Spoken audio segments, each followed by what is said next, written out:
What's up everybody, welcome back to the channel. In today's video, what I'm going to do is I'm going to share with you the things that I love and hate with my GT3. Let's check it out.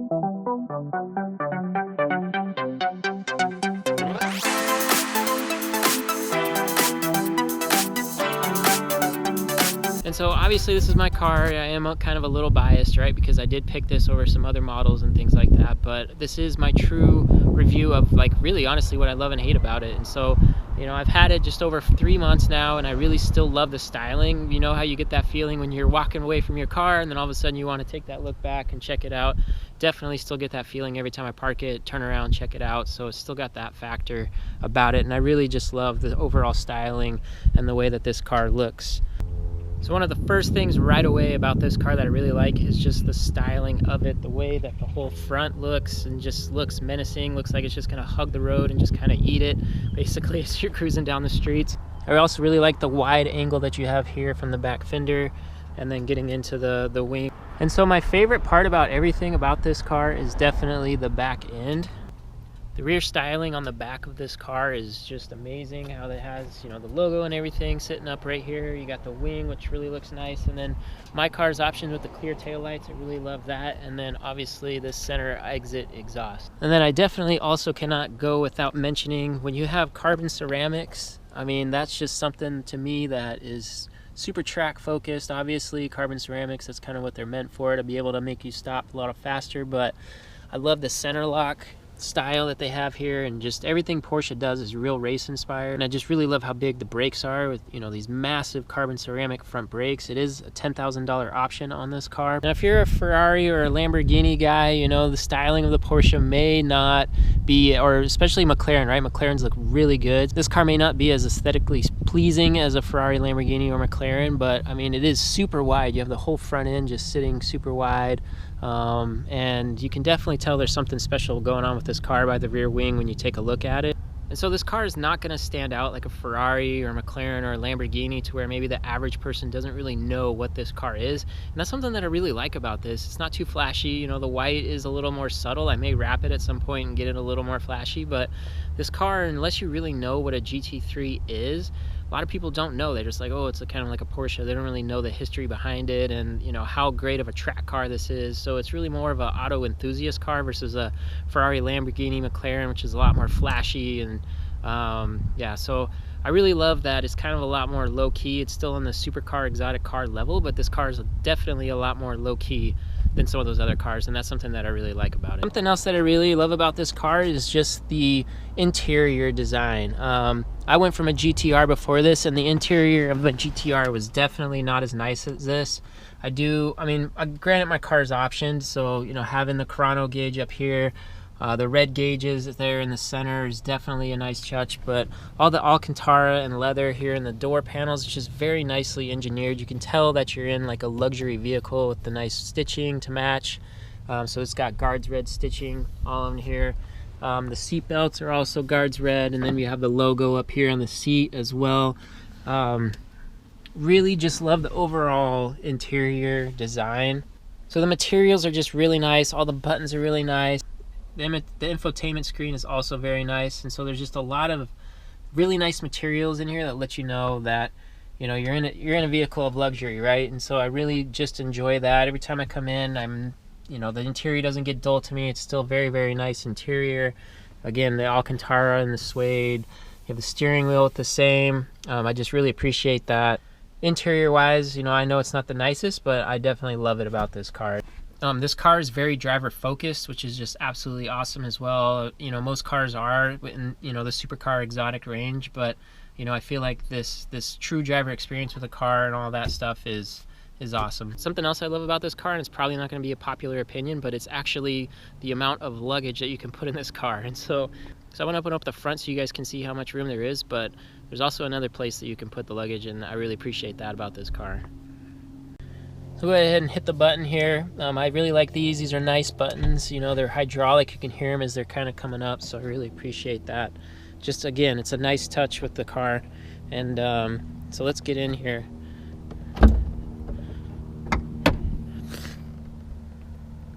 So as you can see, there's quite a bit of room in here. Again, Granted, it's not like a Suburban or anything like that, but for an exotic car, you know, you do have quite a bit of space. I was able to put 2 bags of luggage when I just came back from Las Vegas in here, and so that was somewhat convenient, but I want to go ahead and I'm going to show you where else you can fit some luggage in this car.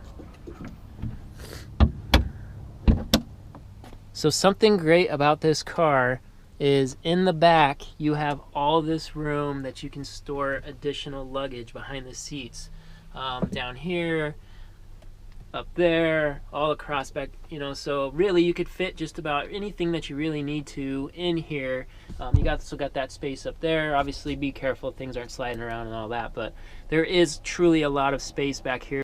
Whereas some of your other cars, like, you know, your rear engine cars, there's usually like a glass right here separating or something like that. You aren't able to use that space because of where the engine is, but the way that this car's set up, there is a ton of luggage space back there, so that's real nice.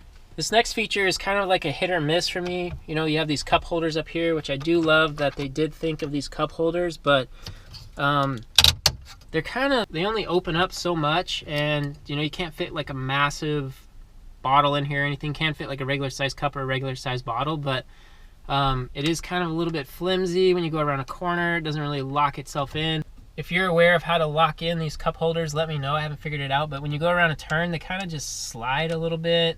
I mean, it's kind of, I don't know. I would definitely not trust this having a water bottle or something in there going around a canyon and hitting the back roads, that kind of thing, because I think this is going to spill everywhere. So it's nice that they have it. Appreciate it. You know, there's 2 over here. You have another one here, so that's nice. But yeah, practicalities, probably, if you're just cruising down the highway, I could see that. But if you're taking some turns, which most of the time in this car, that's what you're doing, probably not gonna support whatever you have. So let's go ahead, got the key right here, let's go ahead and get in it and start it up, because that's the real thing that I really love about this car. So let's go ahead and do that. I'll show you some other things too that I'm kind of not fond of here in the car. So first, one of the first things here is I really love the race inspired Le Mans edition type ignition, because back in the day, in order to get your car off the fastest off the line, Porsche said, let's get the ignition on the key on the left side, so that way you're not having to reach around. It's kind of like a quick adjustment in there.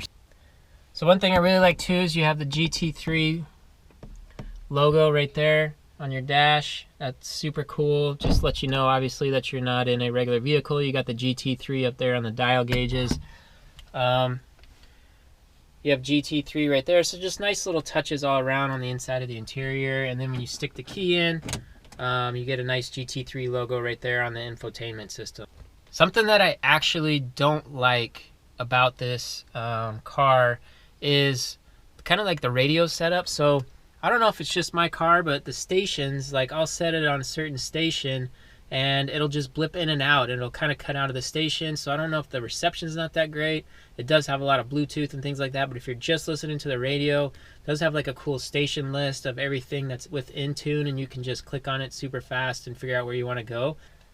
It cuts in and out of radio stations more often than any other vehicle that I've ever been in. So I don't know what's going on with that, but it's just kind of like a weird thing that's kind of annoying. And I'm like, okay, I'll change radio stations. But most people don't listen to that anyway. They do Bluetooth and all that. One thing that I do like about, you know, your whole setup here in the steering wheel is the paddles. The paddles are in a really nice location. They are kind of somewhat close to, you know, your blinkers and your washer and all that stuff. But they're smaller. I really like that. Again, you have this real nice feel around the steering wheel. Steering wheel is nicely laid out. Obviously, a lot of hate maybe for the PDK transmission, although it is a super fast transmission and it's way faster than shifting manually. It is not ever the same. I know, it's having that third pedal down there, being able to shift and have a manual transmission. So something else that's kind of strange, and I know Porsche probably uses this same platform for a lot of different ones, but you know, obviously having the PDK Sport, the front end lift is a must. I definitely really appreciate that. I'm glad this car has that option, but you know, these other blank spots here, and I'm not sure what they might be. So if you guys know, drop a comment down below for me so I can kind of understand that. Maybe it's the Panamera or something that has more options, but you know, this one's just kind of basic. So, you know, you got 1, 2, 3, 4 missing buttons. So I'm not sure what those other 4 are. Plus, if you didn't have the front end lift, then you'd be missing some things here too. So it's just kind of a weird thing. All right, so enough with kind of all that. You guys just want to hear it run and start, right? So let's go ahead and get this thing fired up. So let's go ahead and do that.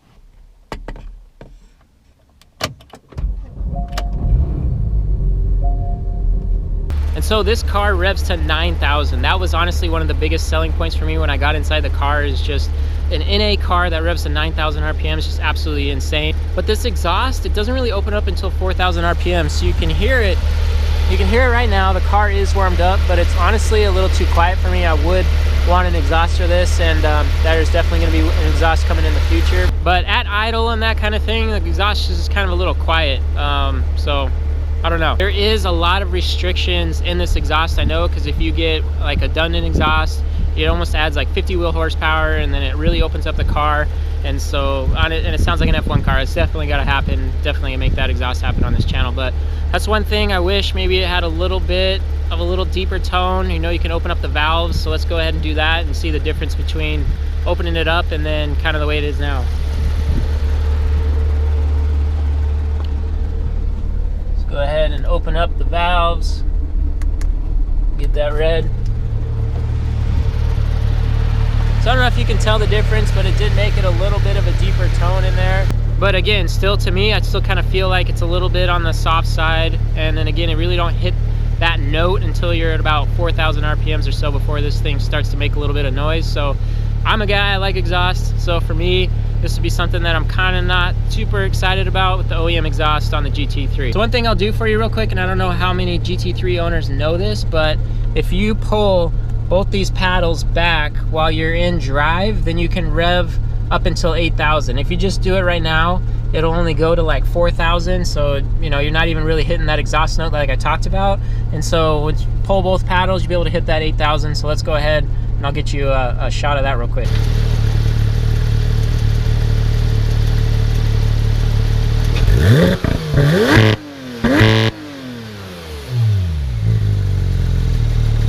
So that rev was only till about a little above 6 at that time. I do know when you drive and I do know when you're driving and then you pull both paddles, like earlier today I could get it to like go to the 8. So but let's go ahead and drive this and then see if we can get that to do that.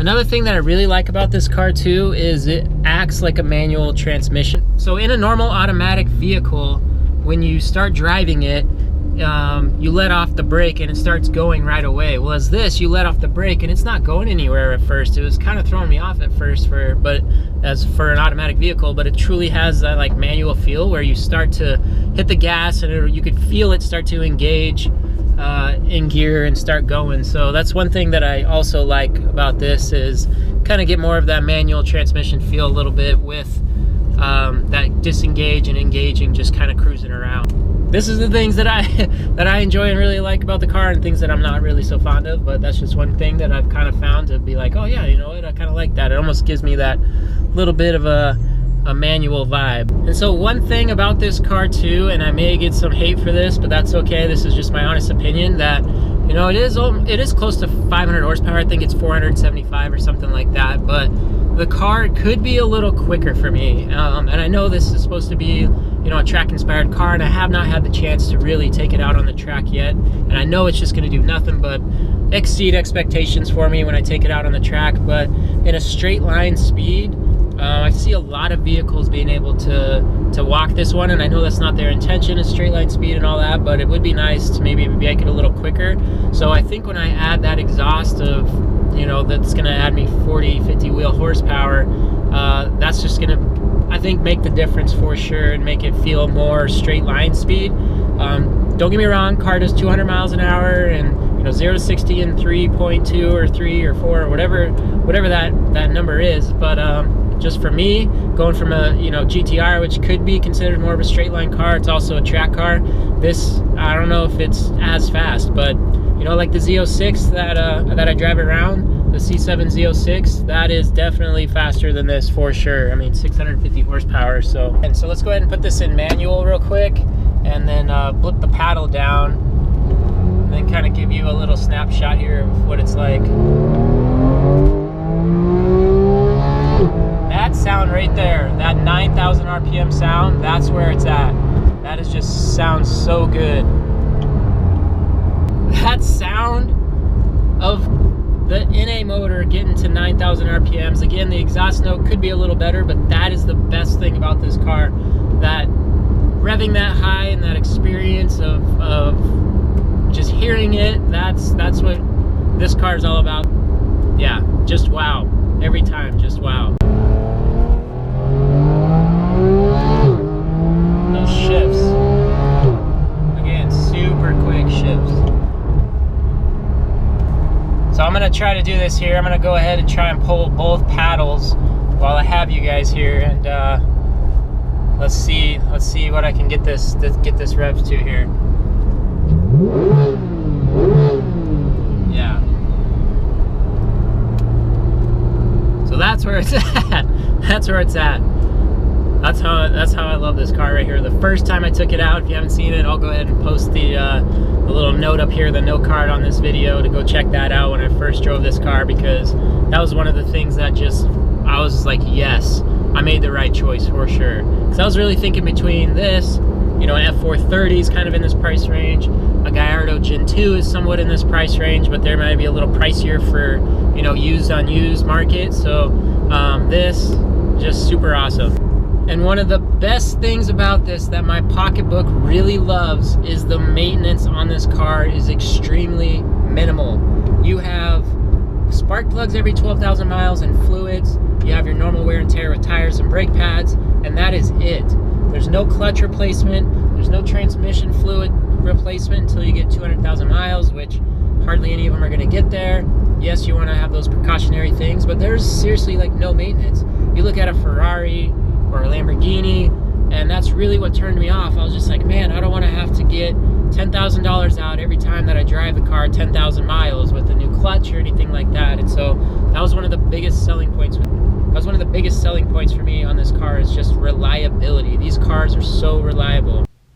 So one thing that I really appreciate about this car too is the limit of depreciation. These cars hold their value really well, and that was one thing that also turned me on. It's not like a McLaren where I've seen some of those like half sticker price. You know, this brand new was 160,000, and I paid 120, and I don't see this car getting ever like below 100,000 or anything like that. So when you talk about half sticker, you know, I bet you I could drive this another year or two, get around 56, 57,000 miles, and then ended up selling it for like 110, 115, depending on where that used car market goes. Now, I know that right now the used car market is kind of higher, but at the end of the day, these cars hold their value. I got the engine warranty, which I really love, again, like I said, and on top of that, it's reliable, right? Which really helps with that appreciation or limit of depreciation as well. So that's one thing that I really appreciate about the GT3. All right, so I just got it back to the house, and again, those are the things that I love and hate about it.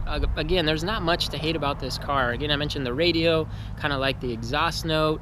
The cup holders are kind of like annoying, but really at the end of the day, there's not much that I don't like about this car. So again, what's not to like about this car, right? The maintenance is there, the value is there, the performance is there.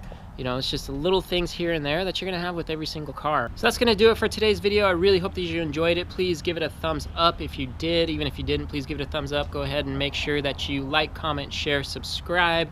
And just like that, Shane shows out. Peace.